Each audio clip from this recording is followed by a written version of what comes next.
galera, beleza? Como é que vocês estão? Meus amigos, o vídeo de hoje está aqui dividido em 6 temas e já vamos começar com tudo falando sobre a CPMI dos atos do dia 8. O que é que tem interessante? Bom, no dia de ontem saiu uma nota na Veja falando que a turma do desgoverno está trabalhando nos bastidores para impedir que a CPMI saia do papel. A Veja ainda disse que o Dilma teria mais do que motivos para ter diversos receios, porque ele já viu no passado como algumas CPIs causaram problemas, vide a CPI dos Correios. E eu quero comentar com vocês sobre isso e relembrar algumas coisas que aconteceram. Por que o governo estaria com tanto receio de sair do papel? E eu quero trazer algumas notícias da própria imprensa, do consórcio, que eu acho que vai clarificar toda essa situação. O segundo tema fica ainda mais interessante, porque agora o Haddad realmente está encurralado. Me pergunto se o Haddad vai cair nos próximos dias, porque além da Gleice, que entrou em campo para meter o dedo na cara do Haddad, o Zeca Dirceu, que é o dedo do PT na Câmara, e mais o secretário nacional de comunicação do PT, o Gilmar Tato, também entraram em campo contra as propostas do Haddad. E saíram mais algumas notas, inclusive um texto do Thomas Trauma, que sempre falo para vocês, ex-porta-voz da Dilma, ex-assessor do Palocci, ou seja, tem conhecimento para falar das confusões que está rolando. E esse tema envolvendo as questões sobre a gasolina, quero falar com vocês sobre isso e nos conecta com o terceiro tema, soberania nacional. O que é que tem a ver o Haddad, Gleice, Mercadante, gasolina, soberania nacional? A gente vai falar de reforma tributária. Tá mais difícil do que nunca, né, de entender onde é que eu quero chegar. Vem comigo. Depois eu quero falar do Dilma e do Alckmin. O Dilma ontem fez uns exames aí, a turma na internet, não sei por que tava falando do Alckmin. Vamos mostrar algumas coisinhas. Quero também falar sobre nomeações, tanto do Dilma para alguns setores e também de Bolsonaro. A turma da Globo aí resolveu passar um pente fino na PGR. O Aras, o petista na PGR, será? Não sei. Espero que dê tempo para falar sobre redes sociais. Eu acho que vai ser muito difícil, mas se der, falaremos também sobre algumas coisas interessantes que tá rolando em Brasília. Nomeações, confusões na Câmara, outra CPI que pode sair do papel, que é das americanas. Não é de comentar amanhã, mas vamos começar. Olha só. Governo e aliados intensificam ações para minar a CPI sobre o 8 de janeiro. Eles não querem mais de jeito nenhum. No Palácio do Planalto, no entanto, essa possibilidade não é bem vista. A possibilidade de ter uma CPI, né? É uma matéria longa, a matéria fala sobre, por exemplo, da Soraya Tronic, que ela quer tirar, que ela tem as assinaturas, que ela está insatisfeita com o Pacheco, e a mesa do Senado, aquela história que as assinaturas dela não valem, porque ela coletou as assinaturas antes da mudança da legislatura. A gente já comentou sobre isso. Aí lá pra frente a matéria fala que o Dilma também está preocupado com a CPMI, né? Já conseguiu as assinaturas, pois pode servir como palanque para a oposição jogar holofotes sobre eventuais erros. Eu gostei dessa palavra, eventuais, né? Quem sabe, né? O ministro Flávio Dino cometeu algum erro e também o ministro José Múcio da Defesa na tarefa de proteger as instituições e o patrimônio público. Temendo possíveis desgastes, o presidente Lula não quer nem ouvir falar do assunto. Tanto ele quanto o Dino já rechaçaram a ideia. Como só o discurso não bastou, o governo e sua base de apoio no Congresso intensificaram movimentos para tentar barrar essas CPIs. Será que vai sair do papel? Será que vão conseguir barrar? Eu acho que essa semana deve dar alguns indicativos bem interessantes. Aí a matéria continua, trazendo um pouco aqui de uma retrospectiva histórica, escaldado por escândalos do passado que respigaram nos governos petistas, tendo origem em CPIs como a dos Correios, que abriu espaço para o mensalão. Lula sabe como ninguém como a investigação parlamentar pode ser desgastante quando o Palácio do Planalto entra na mira da oposição. A dificuldade de frear a comissão de 8 de janeiro reflete também um dilema que deve se repetir ao longo do seu mandato. Em meio a incertezas na base aliada, o cuidado com o Congresso terá de ser permanente. E olha só, olha isso daqui, um cenário um pouco mais amplo. Saiam apenas da oposição bolsonarista, de direita, etc. Olha uma CPI como essa, também sob a ótica do Centrão. Tem um lado talvez positivo, tem um lado também negativo, que é o seguinte: a turma do Centrão, às vezes, gosta daquela ideia do quanto pior, melhor. Por quê? Porque eles podem valorizar o seu passe. Seja para gerar desgaste no governo, lá na frente falar, ó, eu tenho como resolver esse desgaste, mas Sabe como é, né? Tem que fazer algumas concessões. E quanto mais concessões o desgoverno vem fazendo, mais dilapidado ele vem ficando, né? A confusão já tá meio que instaurada. Ao mesmo passo que a turma do Centrão às vezes pode não receber nada e continuar desgastando exatamente porque eles não estão recebendo nada. Vale a pena analisar isso daí. Aí sobre essa matéria, o Mário Frias, ele compartilha, né? Traz aqui a manchete da Veja, bonitinho. Ele grifa ali embaixo eventuais erros de ministros como Flávio Dino. Esse foi o grifo dele. Aí ele fala o seguinte, aqui o grifo é meu. Então houve erros de ministros como o Flávio Dino? Tá perguntando. É por isso que nenhum deputado de esquerda assinou favoravelmente pela instauração da CPMI do 8 de janeiro? É por isso que não querem uma investigação séria? Eu acho que aqui é um bom ponto. É intrigante. Nenhum parlamentar de esquerda assinou uma CPI como essa? Qual o receio deles? Tentando trazer as próprias manchetes e algumas coisas que saíram na imprensa. Vamos começar aqui pelo dia 9 de janeiro, exatamente o dia seguinte. Eu acho que eu sou o único brasileiro que literalmente todos os dias lê todos esses jornais. Eu acho que eu tenho como provar isso, porque eu não lembro o dia que não teve um vídeo, né? Sempre é um vídeo inédito, sempre com as notícias das últimas horas e as movimentações das redes sociais. E além de fazer o vídeo, eu tenho tudo salvo. Então não dá muito trabalho de ficar fazendo uma retrospectiva histórica, procurando algumas notícias. Então até se os deputados, senhores deputados, se vocês não tiverem uma boa memória, quiserem algumas sugestões, Folha de São Paulo. A ABIN produziu diversos alertas acerca do risco iminente de ataques a prédios públicos pelos radicais bolsonaristas que vandalizaram a sede dos três poderes em Brasília no domingo. A ABIN avisou. A ABIN produziu alertas, segundo a Folha de São Paulo. Eu digo segundo a Folha de São Paulo porque na última CPI da pandemia, notícias da grande imprensa serviram como base para diversos questionamentos, né? Requerimentos que foram apresentados aos montes. Igor Gadelha, assim como a CPI da pandemia, a fala de um jornalista verificado, assim, tem um peso em outro patamar. Essa postagem aqui dele também falei no início de janeiro. Aqui eu só peguei o print do vídeo, né? Tá com 20 horas da data da publicação. Assim como o governador afastado do Distrito Federal, Ibanez Rocha, Lula também tem sua parcela de culpa pelas invasões golpistas do domingo. Como chefe das forças, o presidente errou ao não ordenar antes que seu ministro da Defesa acabasse com os acampamentos nos quartéis. As falhas dos serviços de inteligência e das forças de segurança do governo federal também devem cair na conta de Lula. Se o GSI emitiu alertas, por que o presidente não mandou reforçar a segurança? Onde estava a Força Nacional acionada pelo ministro da Justiça, o senhor Flávio Dino? Voltando para a imprensa, no dia 11 de janeiro, o jornal O Globo falava: exonerações esvaziaram inteligência da Polícia Rodoviária Federal a uma semana dos ataques bolsonaristas. No primeiro dia de governo, o ministro da Justiça extinguiu quase metade dos cargos do setor estratégico. Quem diz? É a turma do Globo, maior jornal em circulação no Brasil. Aí tem duas notícias que podem servir até para os senhores deputados baterem um papo, pedirem ajuda aí para outros órgãos, porque o TCU, isso no dia 10 de janeiro, tinha dado 5 dias para a ABIN explicar se alertou órgãos sobre os ataques no Distrito Federal. O tribunal também deu prazo para que diferentes órgãos do governo Dilma expliquem se colheram indícios de que o vandalismo ocorreria. E aí? Colheram, não colheram? Qual é o resultado final disso tudo? Qual foi a conclusão?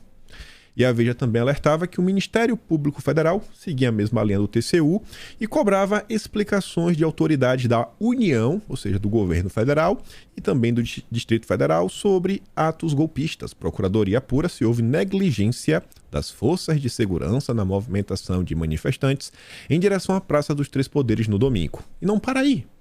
A turma do Estadão, no dia 12 de janeiro, falava: GSI, inclusive o ministro indicado pelo Dilma, dispensou reforço de guarda no Planalto 20 horas antes da invasão de golpistas. Quem diz é o Estadão.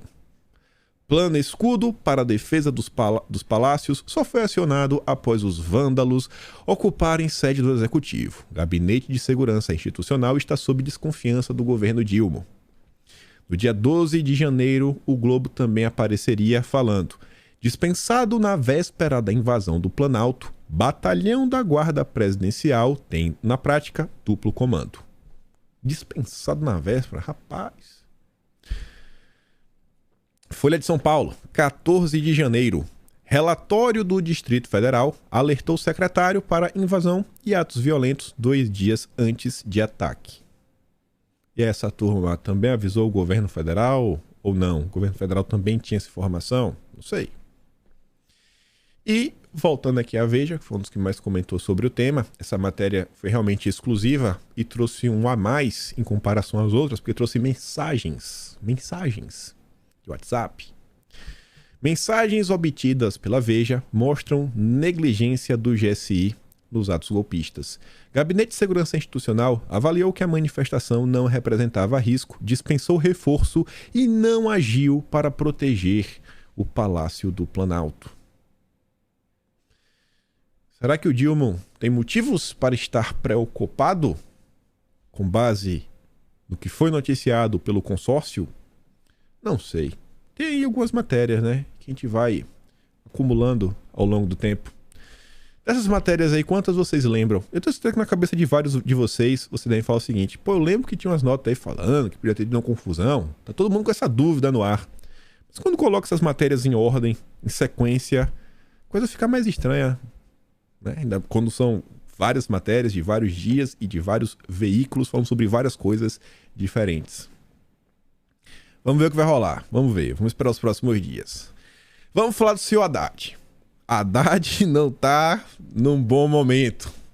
Não está num bom momento, viu, Haddad? Está sendo humilhado. Quem diz o próprio Thomas Trauma. Mas vamos lá. Haddad e a República dos Isqueiros. Eu gostei dessa nova alcunha criada pelo Trauma. Acho que eu vou adotar aí para os próximos momentos. O que é isso? Ele vai explicar ao longo do texto. Ele começa assim, ó. A política é feita de símbolos. A tese do Haddad de retomar a cobrança do PIS/COFINS sobre combustíveis a partir do dia 1º poderia ter sido aceita ou recusada pelo Dilma. Óbvio, o aceito ou a recusa. Normal, é do jogo, faz parte. Só que o anúncio, através de um tweet agressivo, não foi qualquer tweet, foi um tweet agressivo da presidente do PT, a Glaze, de que a medida será possivelmente descartada, e esse tweet foi feito enquanto o Haddad representava o Brasil no encontro do G20 na Índia, ou seja, nem no Brasil o Haddad estava. Foi humilhante. O cara tá sendo humilhado. Eita. Aí. Agora que eu vi. Que onda, viu? Primeira vez que trava assim. Que bom, voltou. Foi humilhante. Acho que o computador deu risada, né? Até o computador riu e travou. Pô, Haddad. Me ajuda, Haddad. Me ajuda a te ajudar. Aí o Thomas Trauma, ele faz questão de trazer o tweet da Gleice, que foi o mesmo destaque que o... Deixa eu ver se... Não, o vídeo tá rolando também. Acho que espero que tá tudo certo. Deixa eu ver aqui o volume só pra... Deixa eu ver... Pronto, o som tá tudo beleza. Ele trouxe o mesmo tweet que a gente comentou no vídeo de ontem, que o Lauro Jardim também fez questão de destacar. E o Trauma, ele destaca a mesma parte que também chamou a atenção do Lauro Jardim, que é aquele final ali, ó. Não somos contra taxar combustíveis, mas fazer isso agora é penalizar o consumidor, gerar mais inflação e descumprir compromisso de campanha. Ou seja, se o Lula deixar que a gasolina suba de preço, o Lula está sendo chamado de traidor. De traidor pela Gleisi Hoffmann. Gente, um tweet desse, a Gleisi tem que estar muito respaldada para escrever algo assim. Foi humilhante. Humilhante. E não foi só o Trauma e o Lauro Jardim comentando sobre isso. E é o que eu digo, as pessoas que têm poder no Brasil, poder de influência, consegue pegar o telefone e ligar e qualquer senador atende, qualquer deputado atende, a turma sabe o que tá rolando. Tá todo mundo vendo um ministro ser humilhado. Lembrem que quando teve aquela BTG Experience, o Rogério Xavier até fez um elogio, outro lá no Haddad, mas na boa, ele humilhou o Haddad também. Falando assim, ó, alguém tem que falar pro cara aqui, né? Não ter vergonha, falar na cara dele, que esse plano aí que tá sendo apresentado Ninguém bota fé. Ninguém acredita que vai dar certo. Você falar isso na cara do ministro da Fazenda, no evento, que tá o cérebro pensante do semideus e do capitalismo brasileiro, uma espécie de fórum econômico, né, do Brasil. Mas vamos lá. Por razão aqui não tá indo. Em outras palavras, Gleisi Hoffmann interditou o debate até abril. Impôs como pré-condição a elaboração de uma nova política de preço na Petrobras e insinuou que a proposta do Haddad penaliza o consumidor, gera mais inflação e descumpre o compromisso de campanha. Ninguém no governo saiu em defesa do Haddad. Ninguém do governo. Mais do que isso, as pessoas que apareceram em público foi para ficar do lado da Gleisi. O Haddad foi humilhado e passaram o contrator por cima. A posição oficial do desgoverno deve ser anunciada até segunda-feira, depois do retorno do Haddad. Mesmo que Dilma agora decida a favor do time da economia, o estrago já está feito. Tá todo mundo vendo o Haddad sendo humilhado desde o período da transição. Aí ele fala que a última vez que o ministro da Fazenda foi atacado publicamente dessa forma por um colega de partido foi em 99, que é o caso lá do Malan. Aí ele diz, a diferença é que agora Gleisi Hoffmann parece ter o aval do Dilma para atacar o Haddad. Está sendo fritado. Essa urgência do presidente de fazer a economia decolar, ele fala mais umas coisas do trauma, é instigada por um grupo de assessores palacianos que compõem o que batizei de República dos Isqueiros. Ao contrário da turma do Deixa Disso, os isqueiros do Palácio do Planalto querem botar fogo em tudo, incentivando discursos mais beligerantes do presidente. Dias atrás, o ministro, sabendo que por motivos de segurança é proibido entrar com o celular no gabinete presidencial, olha só, trouxe prints de memes bolsonaristas para tentar convencer o Dilma a apimentar o seu discurso. Imagina a cena. Imagina a cena. Não pode entrar com o celular? O Dilma nem celular tem. Aí o cara imprime uns pedaços de papel e fala, Dilma, olha o que estão falando de você, Dilma. E o meme a galera manda bem, né? Eu acho que, não sei se ele riu, acho que ele foi o puto da vida, né? Vendo o meme dele lá, repercutido na rede. Agora ele vai gritar. Agora vai dar doida. Deve ser por isso que querem regulamentar as redes. A insatisfação do presidente com o Haddad é latente. Quem diz isso é o Thomas Trauman, conhece o PT por dentro. Os isqueiros sabem disso e insinuam que o ministro está próximo demais ao mercado. O que, por si, seria uma contradição com as promessas sociais do governo petista. No Planalto, a moderação de Haddad é confundida com tibieza e impaciência do Dilma é vista como um aval para desqualificar a política econômica. Haddad tem até a Páscoa para recuperar o protagonismo na condução da política econômica. Por quê? Você tem a volta do imposto sobre os combustíveis é o primeiro teste. Depois vem a nomeação dos diretores do Banco Central. A aprovação das medidas de ajuste fiscal, o anúncio do arcabouço fiscal, que vai substituir o teto de gastos e o mercadante já está correndo por fora, e o início da tramitação da reforma tributária. Tem 5 coisas. O que a Haddad realmente vai conseguir fazer, entregar e não ser um poste? Se não conseguir ter o apoio do Dilma nesses pontos, a gestão de Haddad chega no impasse. E temos o mercadante, que já tem um gabinete, um Ministério da Fazenda paralelo, pronto para assumir. As queixas do Dilma sobre a moderação do Haddad são gentilezas comparadas com as opiniões que ele tem usado para descrever o novo presidente da Petrobras, Jean Paul Prats. Olha como está o clima do desgoverno.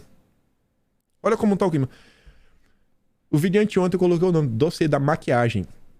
Era para eu ter pensado, eu pensei o nome depois que eu gravei o vídeo. E aí depois fiquei pensando, até tuitei sobre isso. Imaginem se nós soubéssemos realmente o que se passa no Brasil hoje. Vocês acham que a imprensa realmente está noticiando tudo que está rolando? Todas as confusões, todos os problemas? Você acha que a equipe econômica realmente vai revelar todos os planos? Já imaginou se a gente realmente soubesse o barco e a canoa furada que nós estamos? Todo mundo sabe que é uma canoa furada, mas o quão furada ela está e o mar que está à frente, eu acho que a gente está rumo a um abismo muito pior do que nós imaginamos. Aí a turma do Estadão traz algumas informações extras, porque aí eu falei para vocês, não foi só a Gleisi que falou do Haddad, apareceram outras pessoas para entrar em campo, como o filho do José Disseu. A nota saiu hoje de manhã, fresquinha, PT ataca propostas do Haddad para os combustíveis, Lula silencia e ministro pode sofrer terceira derrota. E estamos em 26 de fevereiro, ou seja, 57º dia de desgoverno. Gente, estamos indo para 60 dias. 60 dias de desgoverno e não tem nada, não tem picanha, não tem projeto econômico, não tem programa para reduzir os indicadores de criminalidade, de violência. O desmatamento já apresenta números recordes para o mês de fevereiro, o maior da história, da série histórica desde 2015, e o mês nem acabou. O Brasil está um anão nacional, a imprensa está precisando recorrer à propaganda russa para vender a história que o Dilma é basicamente o Nobel da Paz. Olha o que está acontecendo. Olha o que está acontecendo. Caos. Tem pessoas que até agora não foram nomeadas para seus cargos por tensões, como no Ministério aí do Desenvolvimento Agrário, que não sabe se a Conab vai ou não vai ficar aí com a turma da picanha. Aí tem uma galera ligada ao MST que quer botar a mão na Conab, quer botar a mão no INCRA, tem uma confusão grande. Aí tem a confusão da FUNASA, tem as MP. O que foi aprovado? Nada. Nada. Nada. A turma que fez o L, a gente vai falar dela na Landau, tá preocupada? Armínio Fraga, primeiro, já apareceu umas 3, 4 vezes falando que tá com medo. Aí a última chamaram ele pra tentar amenizar. Não, olha só, mesmo com medo, mesmo, meu Deus, tô desesperado, mesmo vendo o Brasil quebrar. Mas a democracia, né? Eu votarei de novo porque é votar pela democracia. Melhor passar fome do que não estar na democracia. Mas vamos lá. Perto de completar 2 meses, o Dilma expõe uma disputa ruidosa na área mais sensível: economia. Lula deve arbitrar a decisão que tem que ser tomada até a próxima terça. Questão dos combustíveis. O tamanho do ministro da Fazenda no governo será medido até lá.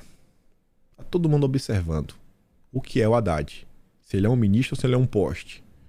A equipe econômica argumenta não haver espaço fiscal para a manutenção da desoneração sobre combustíveis. A prorrogação da medida custaria 28,8 bilhões aos cofres públicos até o fim do ano. Haddad, que declarou no discurso que posse ser o patinho feio da esplanada, corre o risco de fazer valer sua profecia e colher sua terceira derrota em 2 meses. Aí fala da Gleice, entrou em campo, fez aquele tweet bem ácido. O temor de setores do PT e da ala política do desgoverno é que a alta dos preços do primeiro ano de governo possa atingir fortemente a popularidade do Dilma e reacender a polarização radical da política nas ruas e no Congresso. Gente, vocês lembram que do meio para o fim da semana passada já começaram a sair notas que o Dilma está preocupado com a reação da classe média, como a classe média está vendo o governo, que, meu Deus, temos que ver com essa galera, vamos aqui criar até uma linha de crédito do Minha Casa Minha Vida, para a classe média. Anteontem, a presidente do PT, a Gleice, aí a matéria do Estadão, mais uma vez faz questão de destacar o mesmo texto. Não somos contra taxar combustíveis, mas fazer isso agora é penalizar o consumidor, gerar mais inflação e descumprir compromisso de campanha. Isso pegou muito forte. Todo mundo observando o que está rolando. Caos. Era uma resposta à entrevista do número 2 do Haddad ao Estadão, o Gabriel Galípolo, na qual ele defendeu a reoneração. Ou seja, não é mais agora só uma treta contra o Haddad. Até o Galípolo já está do meio. É contra a equipe econômica como um todo. Já foi rifada aos olhos da Gleice, presidente do PT, que é quem manda na parada toda. É a pessoa mais forte do desgoverno atualmente. Fez mais de 10 indicações, primeiro e segundo escalão. Ninguém indicou tantas pessoas, teve poder de indicação como foi a Gleice. E tá vencendo todas. Aí vocês viram, o Haddad, ninguém apareceu para defender ele. Por outro lado, no efeito cascata, o líder do PT na Câmara, o Fido Disseu, endossou a mensagem da presidente do PT, abre aspas, a prorrogação da desoneração deve seguir na busca de não afetar o bolso da população. Rifado! O Brasil está vendo Haddad ser destruído. O deputado Gilmar Tato, do PT de São Paulo, secretário nacional de comunicação do PT, emendou no Twitter contra o fim imediato da desoneração dos combustíveis. Adeus, Haddad. Adeus não sei até quando ele vai durar. Em entrevista ao Estadão, Flávio Dino expôs, porém, o que está por trás das críticas à política econômica. Para Flávio Dino, se o Dilma tiver problemas na economia, a extrema-direita, liderada por Bolsonaro, voltará à cena. O governo Dilma vai melhorar a vida do povo? Se a resposta for sim, o golpismo tende a ser uma força declinante. Se o governo enfrentar dificuldades no resultado, aí abre espaço para a emergência do golpismo. Existe algum brasileiro que acha que esse desgoverno vai melhorar a vida da população? Existe algum brasileiro de coração que tá olhando e falando, não, vai dar certo, vai todo mundo ganhar muito dinheiro. Palavra final. Não à toa, Dilma deixou claro que iria dar a última palavra na pauta econômica. Em discurso em 2 de dezembro do ano passado, ele avisou que seria dele a palavra final sobre as decisões da política econômica. Imagine se fosse Bolsonaro falando isso. Quem ganhou a eleição fui eu, quero ter inserção nas decisões de economia. Sei o que é bom para o povo, sei o que é bom para o mercado. Imagine se fosse Bolsonaro falando isso. Aí tomando a cabeça de Bolsonaro, né? Impeachment já. Vamos continuar. Sobre a questão do combustível, comentamos ontem sobre a Miriam Leitão, comentamos sobre outras coisas também que está por trás dessa questão, é muito mais complexa do que parece. E aí, no dia de ontem, tivemos um nascimento aí, né? Uma tentativa, mas acho que não cresceu muito, de uma rinha de jornalistas.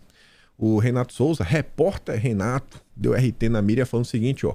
O imposto aplicado sobre a gasolina eleva o preço e gera um aumento em cadeia no custo dos alimentos, medicamentos e outros itens, afetando diretamente os mais pobres. O governo deve incentivar a metamorfose para energias limpas, mas sem sufocar financeiramente as famílias. Mas a Miriam então falou que só quem tem carro é rico. Basicamente, pobre não tem carro. É um preconceito sem tamanho, né? É como a turma da Globo enxerga o brasileiro. E eu achei interessantíssimo pelos comentários que o Renato recebeu. Um rapaz chamado Délcio Lagassi, ele falou o seguinte, ó. Na empresa onde eu trabalho, com a redução dos impostos sobre a gasolina e o etanol, sobrou uma graninha. O que foi feito com essa sobra? Foi realizado 2 novas contratações. Quem sabe, gente, foram 2 pessoas, talvez um pai ou uma mãe de família, 2, 3 filhos, estava na pior. E às vezes é esse trabalho que está ajudando a sustentar toda uma família. 2 famílias estão na melhor por causa disso. Na boa, eu espero que o povo não seja penalizado. Eu não vou ficar torcendo quanto pior, melhor, porque esse caso aqui impacta a vida de todo mundo. Tem que ser muito desumano para ser a favor de aumentar o combustível. Tem que ser assim, desumano. Desumano. Essa turma que fala, né, dá que é uma posição histérica, a oposição radical. Não, acho que na maior parte da direita tá todo mundo extremamente preocupado. Tá todo mundo preocupado. Quem tá batendo no palma pra maluquice é a turma da Globo. Como a Miriam Leitão. E também, né, a turma da Folha de São Paulo. Lula deve voltar a cobrar imposto sobre gasolina para o bem do país e do governo. O consórcio odeia o povo. Não tem outra explicação. Não tem outra explicação. Não tem outra explicação. Não tem. Tem que voltar a cobrar pro bem do país. Isenção de tributo beneficia mais ricos. Os ricos. De várias maneiras e piora a situação da economia e do governo. É uma falta de empatia pelo ser humano. Mas tudo bem, vamos continuar. A Helena Landau, que fez o L, mas com força durante todo o período eleitoral e até depois, agora tá dando chilique. Lula abandonou Frente Ampla na economia e perde tempo com seu próprio cercadinho, diz Helena Landau numa entrevista exclusiva que ela concedeu para a turma do Infamani. A avaliação é da economista e advogada Helena Landau, um dos principais nomes do pensamento liberal brasileiro, o liberalismo progressista. Na verdade, todo liberal, no final do dia, é de esquerda. Essa história de Estado mínimo, pequeno, eu não vou entrar nisso. Em entrevista ao Infamani, ela questiona o real espaço reservado à Frente Ampla no novo governo. Critica o retorno de ideias que já teriam se provado ineficazes no passado e diz que a atual gestão tem perdido oportunidades preciosas de fazer a economia avançar. A economia só está retraindo. A inflação está sendo revisada para cima há 10 semanas consecutivas. O PIB está sendo revisado para baixo. Eu quero ver o CAGED de janeiro, porque o de dezembro, que é um mês que normalmente sempre bate positivo, porque tem aquelas inúmeras contratações temporárias, super de Natal, das festas, bateu 400 mil negativos. Eu quero ver o CAGED de janeiro. Vamos ver o desemprego no país. Landau argumenta que a apresentação do novo arcabouço fiscal, que deve vir aí, subsídio de gás, etc., precisa ser prioridade zero da equipe econômica do desgoverno e que é indispensável uma regra que limite gastos. E eu quero falar sobre isso. Aqui que a gente vai se conectar com o próximo tema, soberania nacional. Limitar os gastos. Mas manifesta preocupação dentro do desgoverno e desconfia de certa anuência do Dilma com disputa por espaços. A especialista é cética com os efeitos potenciais das primeiras medidas anunciadas pelo Haddad para reduzir o déficit em 2023. Ou seja, ela acha que não vai dar certo. Não, o que o Haddad fez até agora não vai dar certo. Não vai. Imagina, um torcedor falando, não vai dar certo. Se fosse bolsonarista, ninguém leva a sério, né? Fez o L. Torcedora. Não vai dar certo. Não vai dar certo. Voltar aqui de novo. É indispensável, ali em verde, ó, segundo parágrafo, é indispensável uma regra que limite gastos. Tem que limitar os gastos. Aí a Folha de São Paulo, trabalhando para levar a democracia aos lares brasileiros, abriu espaço para o deputado José Guimarães, que é líder do governo na Câmara e do PT. A Folha de São Paulo abriu espaço para o José Guimarães escrever um texto intitulado Justiça Fiscal Seja Feita. Reforma tributária precisa ser tratada como pacto federativo. Aí ele diz: cresce na sociedade o consenso de que a justiça fiscal terá que ser feita. Os direitos sociais não podem mais ficar subordinados ao equilíbrio orçamentário ditado por tecnocratas. A reforma tributária precisa ser tratada como pacto social e federativo, que leva em consideração a função social e redistributiva do Estado. Agora as coisas vão se conectar no próximo slide já, mas calma lá. Algumas coisas que eu tenho certeza que vocês já escutaram. Preocupações de que, com a PEC do rombo, sem um teto de gastos, sem um arcabouço fiscal, a relação dívida-PIB pode pipocar. Vocês não já ouviram isso? A dívida brasileira pode subir de forma exponencial, chegando a 90%, certo? Tudo mais, PPP, tititi. Esqueci até de trazer uma notícia, mas eu vou dar pausa no vídeo alguma vez para pegar ela. Mas vamos lá. Além disso daí, separa um ponto. A turma do PT tá falando um negócio de pacto federativo. Isso que me deixa também meio preocupado. Por quê? Qual a chance de uma reforma tributária você não só redistribuir quanto cada cidade, quanto cada estado ganha, mas no final do dia, vamos fazer o seguinte, você pega todas as cidades, todos os estados, soma, sei lá, antes eles ganhavam 100, agora eles ganham 80. E aí o desgoverno, que ganhava 100, agora ganha 120. Ou seja, o governo entra no positivo e os estados e municípios entram no vermelho. Qual a chance disso acontecer? Não sei. Isso são respostas para os economistas responderem. Mas eu quero falar sobre isso daqui, ó. Esse negócio de orçamento. Orçamento ditado por tecnocratas. Não pode. Os direitos sociais. Tem que vir, Maria. Vamos aí, o Bolsa Família de R$5.000. No dia de ontem estava eu passando pelo Twitter e eu me deparei com duas imagens. Essa é a primeira imagem. E aí, vamos falar sobre soberania nacional. Orçamento Geral da União, ano 2008. Fonte CIAF. Sistema Access da Câmara dos Deputados. Observação: não inclui o refinanciamento da dívida, ou seja, o pagamento de amortizações por meio da emissão de novos títulos. Está ali na legenda. Mas por esse gráfico aqui de pizza, do orçamento geral do Brasil, olha que absurdo, 30% do nosso orçamento, 30%, ia para juros e amortizações da dívida. Em 2008, o custo de previdência social era 27,84% do nosso orçamento. Imagina o seguinte: Se não tivéssemos dívida, zero dívidas, você podia dobrar a aposentadoria. E ainda sobrava 3%. Dobra a aposentadoria, todo mundo ainda sobra 3%.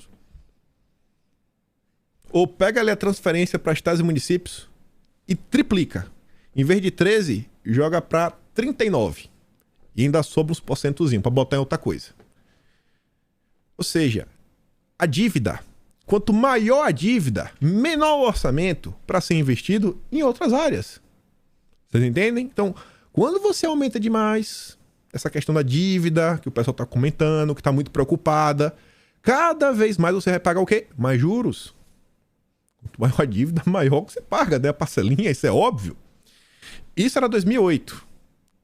Senta na cadeira. 30%. Em 2008 era 30%. Senta na cadeira. Era 30% do total. Que eu acho que você vai falar, isso é um absurdo. 2023. Orçamento Federal previsto para 2023. Fonte CIOP. Painel de Orçamento Federal, elaboração, Auditoria Cidadã da Dívida. Consulta em 1º de setembro de 2022. Segundo isso daqui, que o pessoal montou, apelou em 2023, né?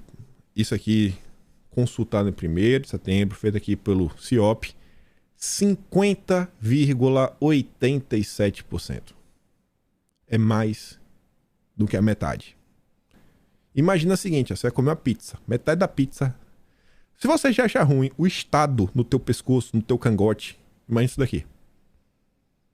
Saiba que o que tu dá pro Estado, o que o Estado recebe, metade não fica nem para ele. Vai para os juros, dívida e vai lá. Você entende qual é o problema do Brasil não ter um arcabouço fiscal? Você entende o problema da falta de responsabilidade fiscal? Da dívida continuar aumentando? É menos dinheiro para investir em outras áreas. Ou vai deixar de pagar a dívida? Vai dar um calote? E muitas dessas dívidas são com bancos internacionais.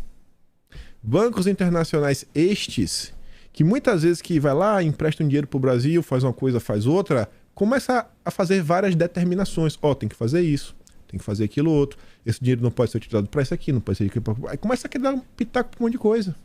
É o compliance. Um dos bancos mais famosos, que no passado foi extremamente criticado pela esquerda, FMI, ou no inglês, IMF. Ontem eu vi esse vídeo aqui, alguém compartilhou esse vídeo ontem, o cara tá mostrando, por exemplo, um evento do FMI, Fundo Monetário Internacional, acho que a tradução em português é Fundo Monetário Internacional, acho que é isso, International, enfim.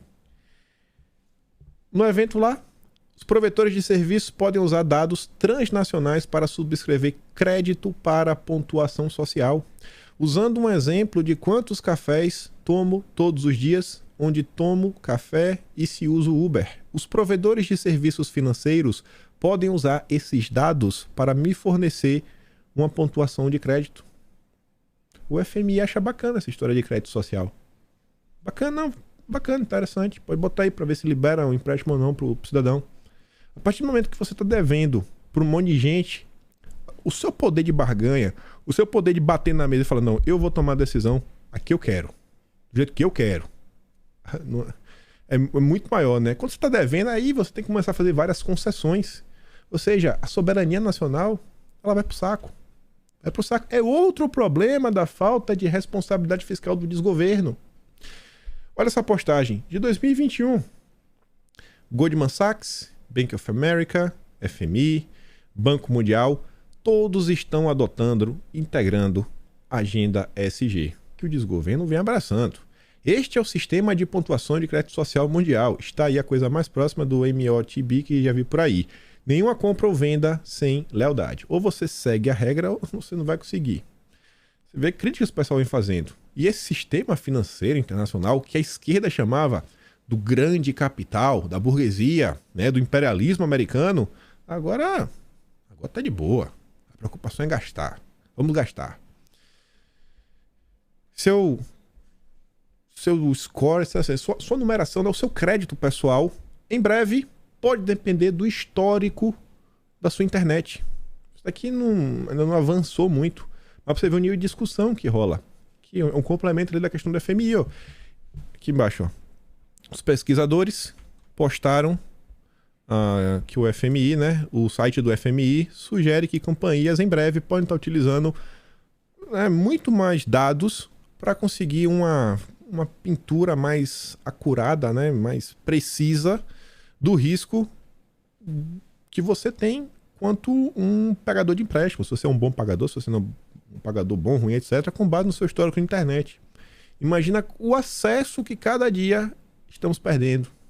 E as pessoas vão tendo acesso às nossas vidas privadas. Olha a importância de controlar essa questão de dívida PIB. Só um segundo. Aguenta aí. Voltei. Essa foi a notícia que eu esqueci de incluir no vídeo. Quando fala de dívida. Defender o Brasil. Soberania nacional. Dívida pública fica em 73,5% do PIB em dezembro. Menor patamar desde 2017. Como é o Globo, eles não conseguem colocar na manchete que é Bolsonaro. Mas tá ali, ó. Resultado mostra que Bolsonaro terminou o mandato com endividamento menor que em relação ao início de governo.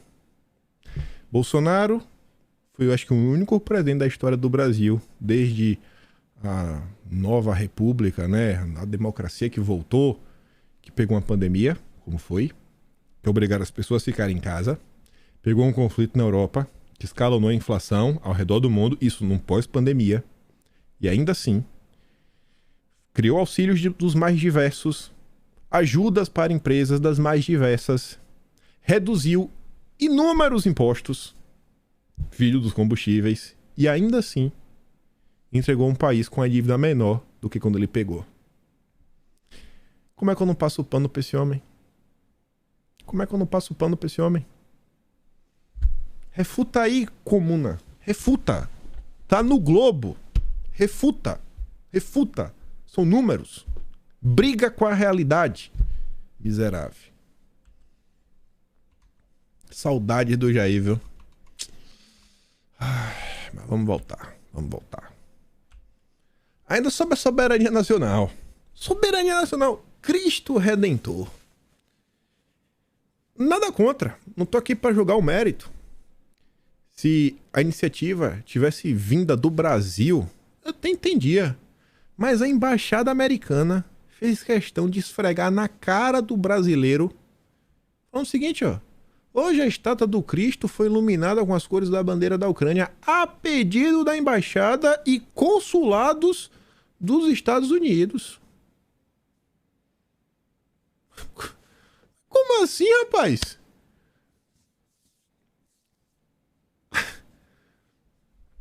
No Brasil tem que tomar um lado. Beleza, não tô aqui pra falar coisa. Só acho estranho vir dos Estados Unidos. Se fosse os ucranianos pedindo, pô, dá uma força aí, eu entendia numa boa. Os Estados Unidos.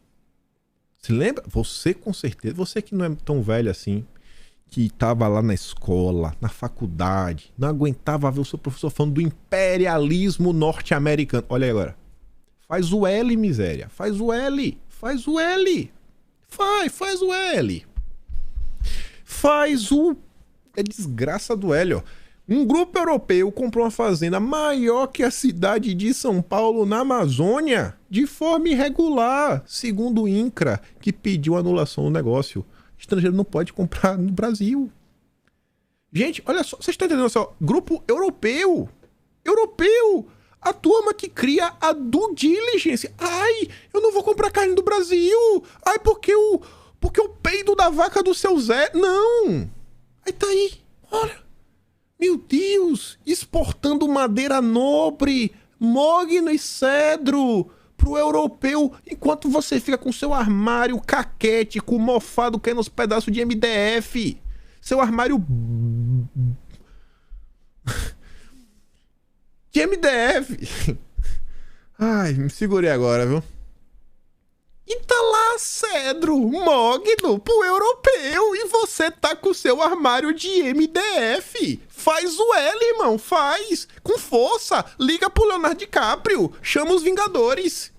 Olha aí, ó. Cadê Cadê a Marina Silva pra falar sobre isso? Sobre os europeus, os amiguinhos. Liga pro Macron. Macron, me ajuda. Me ajuda, Macron. Cadê o Sanches? Lá do PSOE. Até ligado à Folha de São Paulo da Espanha. Aqui tem envolvimento da Espanha também. Cadê? Chama aí agora. Na hora que teve lá, em 2022, fazer palestrinha pra chamar o ex-premier espanhol pra vir aí, né? Grupo de Puebla. Aí todo mundo vem. E agora? Cadê? Cadê os eurodeputados? Cadê a Ana Cavazzini, se eu não me engano? Michel Rivasi, que veio aqui se encontrar com as entidades da sociedade civil brasileira preocupados com a Amazônia? Cadê essa gente? Cadê? Estão lá, né, escolhendo a nova mesa de mogno pra casa, né, de campo. Curtiu o inverno europeu enquanto tá com teu móvel caquético de MDF. Bill Gates compra participação na Heineken. Olha só, né? Espero que o... Bom, no Brasil, quando você olha a Heineken, né? Você vê lá uma empresa de uma turma bem conhecida. Tabata Amaral bem sabe. Espero que a turma das Americanas, né? O Lema aí, né? Fique feliz com esse tipo de notícia aí. Enfim, não vou falar muita coisa não. Com alto preço de ovos nos Estados Unidos, opções à base de plantas começam a aparecer. Eu também nem vou comentar, mas só pega essa notícia. Olha isso daí, ó. Não tá comendo ovo pra comer planta. E olha aí o Bill Gates com a Heineken. Você que gosta de tomar uma cervejinha, fica esperto. E por fim, olha isso aqui também. O alerta da Embaixada dos Estados Unidos sobre favelas e o carnaval no Brasil. Na hora de pedir para iluminar o Cristo, bacana. Mas tá aí, ó. A embaixada emitiu um alerta aos cidadãos americanos. Evitem comunidades e favelas, mesmo que no contexto de festas ou blocos. Por quê? É ladrão, é que tem lá? É o quê? Por que não pode? Evitar por quê? Tá meio preconceituoso isso daqui, viu? Pra quem quer pedir favor, tá meio preconceituoso. Cadê a soberania nacional? Desapareceu. Não tem. Não tem. Vamos falar do Dilma. Vou fazer uns exames ontem. Mas antes disso, vocês devem ter visto isso aqui porque viralizou bastante. CNN Brasil, uma revisão sistemática feita por uma turma aí, né? Epidemiologistas britânicos, concluiu que talvez alguma coisa aí não fosse como eles esperavam. Que pena, hein? Pô. Bate o print aí, manda pros teus amigos. Aí sim, o Dilma foi fazer uns exames, o pessoal ficou fazendo muita algazarra. Eita, agora, gente, o Dilma, ele tá. A turma vem relatando, ele tá com problema no joelho. Aí fazer ressonância no quadril, etc. Também fez já também, né? Meio coroa, então é normal nessa idade ficar cheio de confusão aí, né? Cheio de dor, principalmente nas articulações, mais do que normal, se controlem. Só que eu achei engraçado foi o seguinte, muita gente começou a falar do Alckmin. Do Alckmin, do Alckmin, do Alckmin, do Alckmin, do Alckmin. E nessa brincadeira de falar do Alckmin, olha isso daqui. Se você não entendeu o que essa imagem representa, eu te explico. O deputado André Fernandes, ele traz aqui um print do UOL lá no Instagram. E como você pode ver, tem 3 postagens fixadas. Tá lá no topo do perfil. As 3 postagens fixadas são do Alckmin. O consórcio está preparando o campo para o Alckmin assumir? É a pergunta que fica no ar. E aí eu me lembrei dessa matéria aqui, são tempos atrás, do Yoga Delha. Alckmin vira xodó de parlamentares que buscam entrada no governo. Eu até comentei ontem de manhã. Antes de toda essa confusão, foi o seguinte. O Alckmin aí tá buscando oposição para criar governabilidade. Só não sei se tá buscando governabilidade pro Dilma ou, quem sabe, para ele, né? Um futuro aí que, sei lá, Deus descobrirá. Ontem rolou uma coisinha, só para deixar vocês em alerta.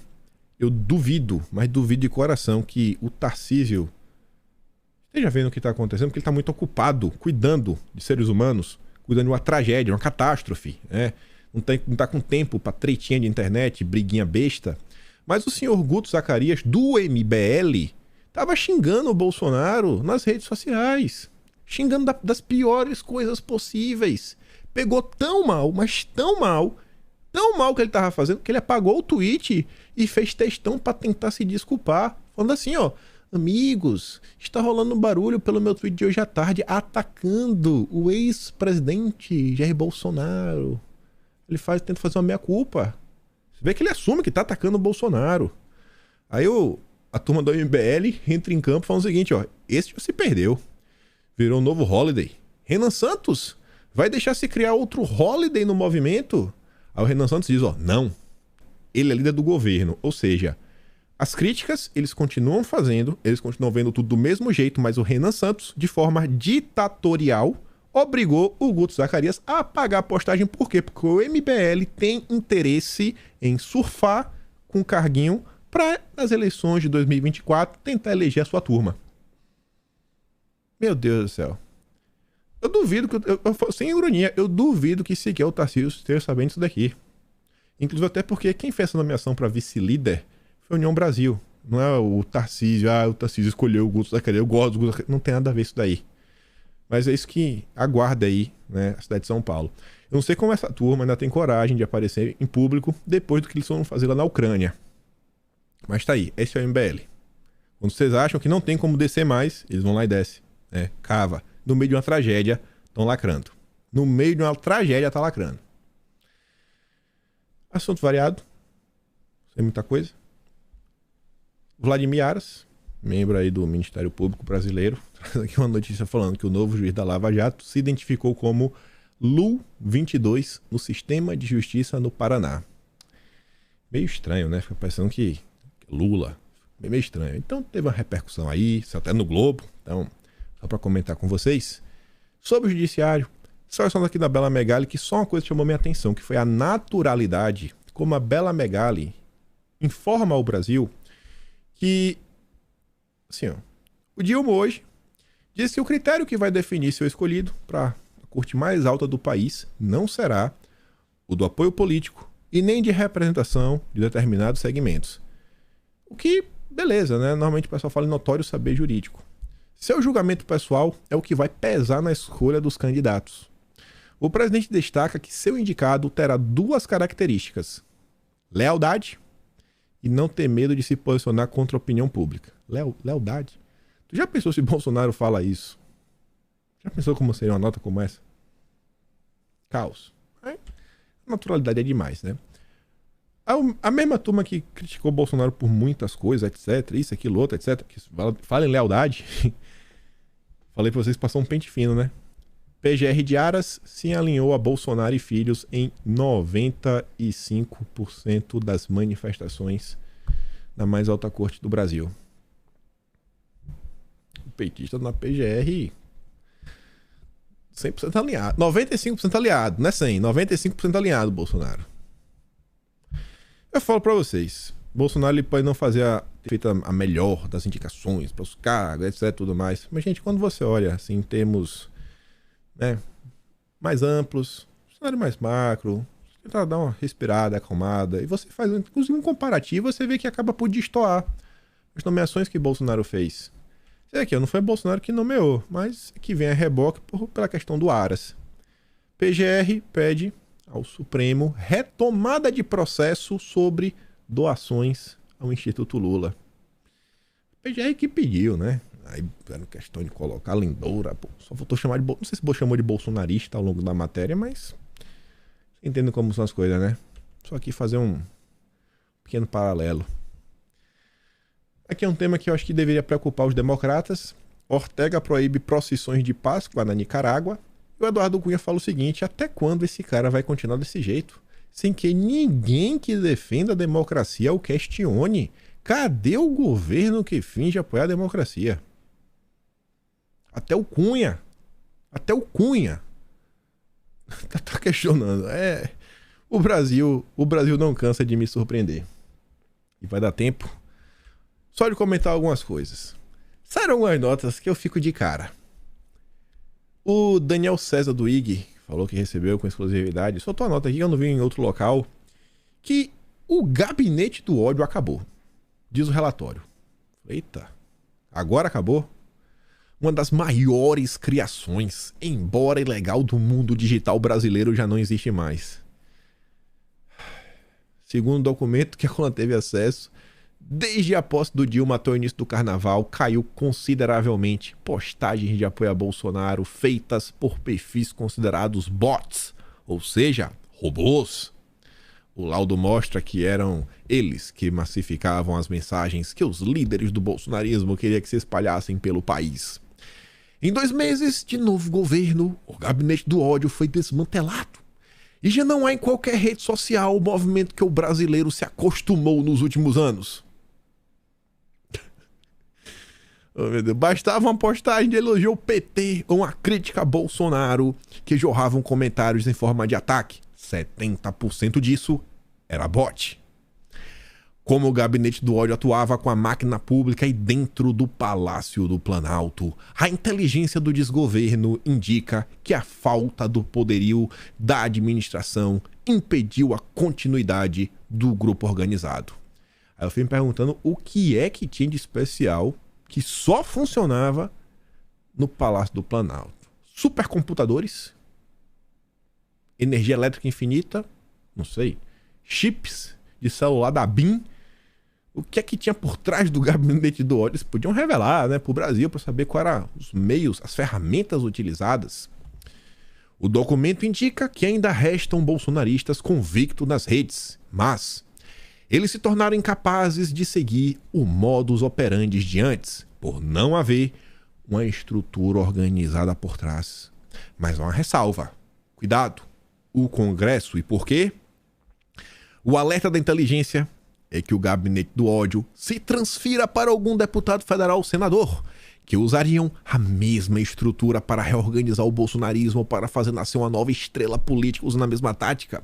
Por isso, a orientação é manter as investigações, a fim de impedir o renascimento do grupo organizado que causou terrorismo digital, nas palavras do próprio relatório. Quem será que vai hospedar o gabinete do ódio? É inacreditável.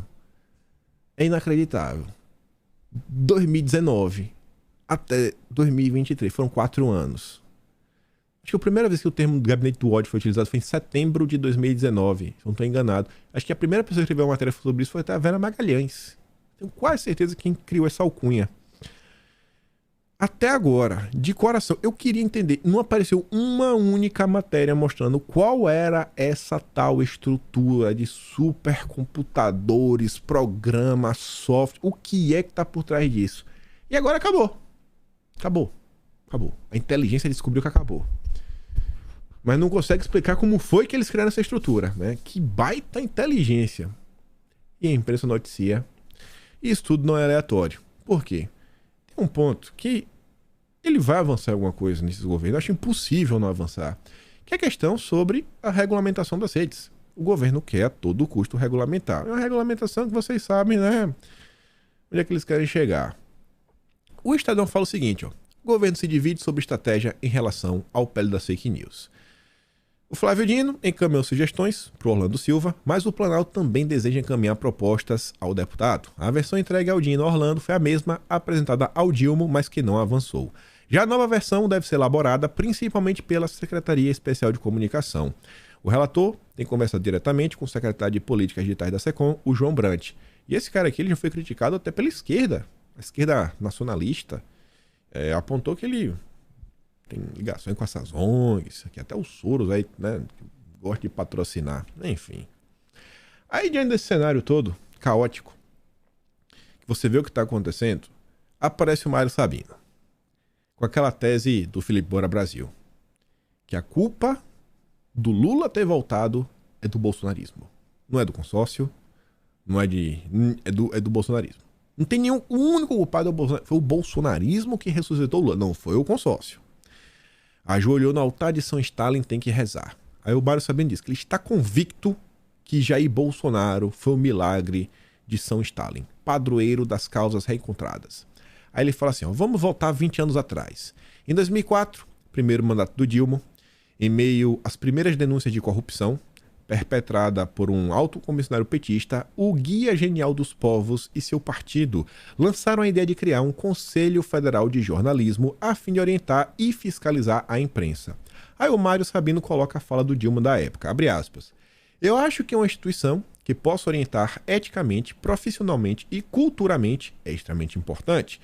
É uma coisa que será boa para o futuro da imprensa no Brasil. Obviamente, alguns irão dizer sempre que isso é intromissão na autonomia, na independência, que estão querendo fazer ingerência. É só pegar os jornalistas de hoje. Você vê que é tudo um bando de meninos e meninas muito jovens, ou seja, que eu acho que uma instituição dessa poderia contribuir para fortalecê-lo enquanto profissionais. O Conselho Federal de Jornalismo foi rechaçado em 2004 porque ninguém caiu nessa conversa mole reproduzida acima. Ela servia apenas para encobrir a vontade do PT de amordaçar a imprensa independente que já incomodava o partido e o governo do seu chefe. Hoje, infelizmente, já não sei se a imprensa independente seria tão refratária à criação desta estrovenga, dado o contexto criado pelo bolsonarismo. Aí ele fecha. A regulação das redes, por meio da responsabilização judicial das plataformas pelos conteúdos postados por usuários, representará a introdução da censura prévia no Brasil. Com medo de processos, as plataformas elas vão retirar do ar as opiniões mais contundentes e até mesmo denúncias verdadeiras contra poderosos. Informalmente, isso já ocorre. Não raro, elas suprimem notícias desagradáveis a poderosos depois de receber notificações extrajudiciais de advogados. O Mário Sabino, ele tem motivos para falar isso, né, Mário? As plataformas avisam um veículo de imprensa que postou notícia sobre a suspensão e ponto final. A história nem precisa passar por um juiz. Se o Ministério da Verdade não criar o próprio index de assuntos proibidos, as plataformas se encarregarão de fazê-lo. Quantos assuntos vocês não veem que eu falo de alguma outra forma, né? Deixa de falar isso, não usa aqui. Já é assim. Esqueçamos a nova língua, que nem é nova. O verbo regular não passa de eufemismo para censurar. Se tudo der certo para o PT e quem orbita o partido, seja por ideologia ou por simples oportunismo, a etapa seguinte será instituir o Conselho Federal de Jornalismo, repito, e agora sob os aplausos de muitos jornalistas que, cegados pelas barbaridades bolsonaristas, não enxergam as barbaridades do lado que se pretende oposto. A questão é que, se você ajoelhou no altar de São Stalin, tem que rezar. Aí a Veja, aqui eu comento depois, que é sobre a atuação da turma aí da direita, questionando aí esse grupo de trabalho, comento isso amanhã. Eu quero comentar só umas coisinhas bem rápidas. Primeiro isso daqui, ó. O ministro concedeu entrevista falando o seguinte, ó, a fala completa dele. O Estadão pergunta, essas plataformas nas redes sociais podem se tornar uma ameaça à democracia? Aí ele diz, elas são uma ameaça à democracia pela ausência da regulação. Elas são muito boas, é como energia nuclear. Ela salva vidas e também tira vidas. Só que a pergunta que fica é, a ausência de regulação. Existem algumas regulações como o Marco Civil. A pergunta que fica assim, né? É só regular qualquer regulação ou tem que ser uma regulação que a esquerda aprove? Esse que é o ponto. Né? A regulação do bem. A Folha de São Paulo solta uma nota falando que a punição de Big Techs por conteúdo ilegal vira debate global e tem Brasil no epicentro. O mundo olha para o Brasil. Olha que responsabilidade. Por que será, hein? Por que será? E aí, só para encerrar o vídeo, saiu uma nota no Globo falando o seguinte, hoje de manhã, faz o L. Entenda a batalha pelo slogan nas redes e veja o desempenho de governo e oposição. E aí a turma fez um monitoramento das redes e eles perceberam que o termo faz o L está sendo dominado pelos bolsonaristas, né, pela turma da oposição, na verdade, que utiliza essa frase de forma irônica, para fazer piadas. Repercute mais, né, em termos, né, em engajamento, né, você vê, tá mais na direita. E aí quanto maior o tamanho do nome, maior o impacto, ou talvez o uso do faz o L. E para minha surpresa, olha quem aparece aqui no meio. Kim Paim, conheço esse rapaz, viu? Prometo utilizar todo o engajamento que eu tenho para combater a picanhagem. Prometo. Muito obrigado a todos vocês que compartilham as minhas postagens idiotas, irônicas ou qualquer coisa que seja. Sem vocês, jamais estaríamos aqui no centro do furacão, unidos contra a picanha. Hoje não. Hoje não. E só pra terminar aqui, gente. Aqui não é piada não, viu? Isso aqui eu fiquei de cara. Eu não sei o que é que contempla os serviços da Globoplay. Eu não sei, sabe, os canais que você assiste, etc e tudo mais. Mas eu fiquei assustado. A Bloomberg trouxe aqui essas informações aqui que coloca que a Globoplay tem 30 milhões de usuários. 30 milhões de pessoas assinam a Globoplay. Meu Deus do céu. Isso aqui me assustou, de coração. Acho que aqui mostra o tamanho da batalha que a gente tem. Realmente libertar as pessoas. Não é que o cara assiste TV aberta, não. Globoplay, não sei se é a turma que assiste Big Brother, etc. Que eu nem acompanho. Mas pra você ver em que ponto está o nosso Brasil. 30 milhões de pessoas assinam a Globoplay. Imagina como não tá o cérebro dessa galera. E é isso. Aqui está o link de algumas matérias do vídeo de hoje. Tinha algumas matérias que eu copiei do vídeo ontem e acabou ficando sem. Era pra ter um pouco mais aqui. Mas amanhã eu comento com vocês sobre a atuação da turma da direita contra esse clube de trabalho que foi feito aí, que tá mandando lá, né, o Foca e mais uma galera. Algumas confusões em Brasília. Uma possível CP das Americanas. Algumas nomeações da carreta Furacão. E é isso. Eu fico por aqui. Lembra de curtir, compartilhar, né? Não vai cair o dedo. Se gosta do meu trabalho, passa no membro do canal. Tem um botão de valeu. Tem um P na descrição, sempre falo isso também. E espero poder estar aqui amanhã e ver vocês. Aquele grande beijo, abraço, tamo juntos. Valeu, meus amigos. Fui!